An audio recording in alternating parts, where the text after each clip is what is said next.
Bismillahirrahmanirrahim. Assalamualaikum warahmatullahi wabarakatuh.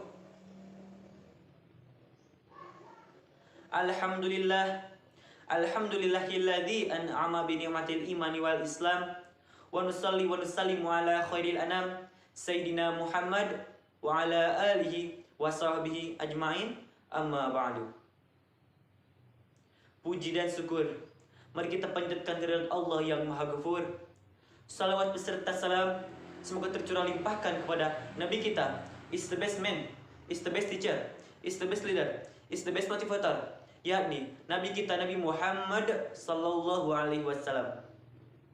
Dan semoga kepada keluarganya, kepada sahabatnya, kepada tabiat bau tabiatnya, dan kepada kita selaku umatnya. Amin ya Allah ya Rabbal alamin.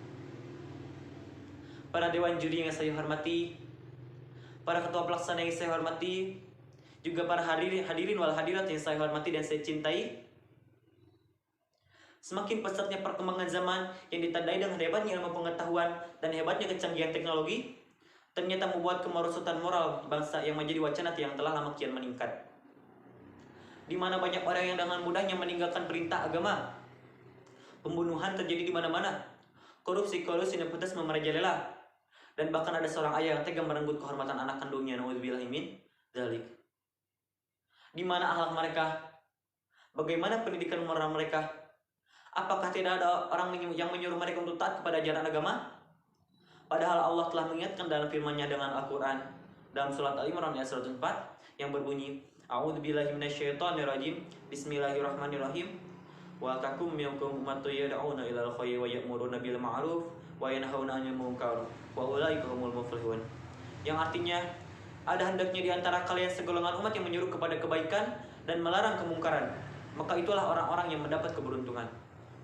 Saudaraku yang dimuliakan oleh Allah Subhanahu wa taala, amar ma'ruf nahi munkar adalah kunci kesuksesan untuk mengantisipasi kemaksiatan. Namun yang menjadi masalahnya ialah siapa orang yang mampu melaksanakan tugas yang amat berat ini? Jawabannya adalah tak lain seorang yang mengerti dan mengamalkan syariat agama. Yang predikat ini cenderung dimiliki oleh seorang santri. Ya, seorang santri. Karena secara umum seorang santri ialah orang yang belajar di pondok pesantren guna untuk meneruskan perjuangan para ulama, para nabi, dan mengemban amanat yang mulia, yaitu mengembangkan ajaran agama Islam demi terciptanya insan yang senantiasa bertakwa kepada Allah Subhanahu wa taala dan menuruti perintahnya, juga menjauhi larangannya.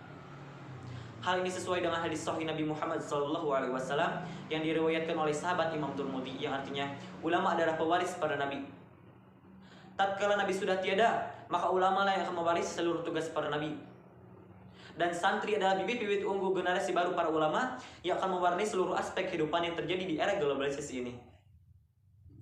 Saudara yang beriman yang dimuliakan oleh Allah Subhanahu wa taala, namun dengan meningkatnya peradaban manusia, tantangan santri dari zaman ke zaman semakin meningkat.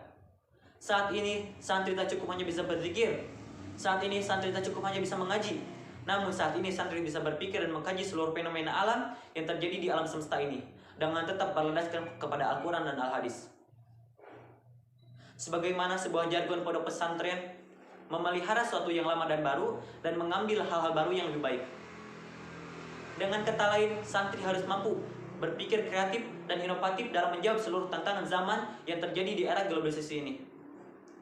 Karena bagaimanapun juga, santri adalah generasi penerus perjuangan para pahlawan dalam menjadikan kita, bangsa Indonesia, menjadikan baldatun thayyibatun wa rabbun ghafur.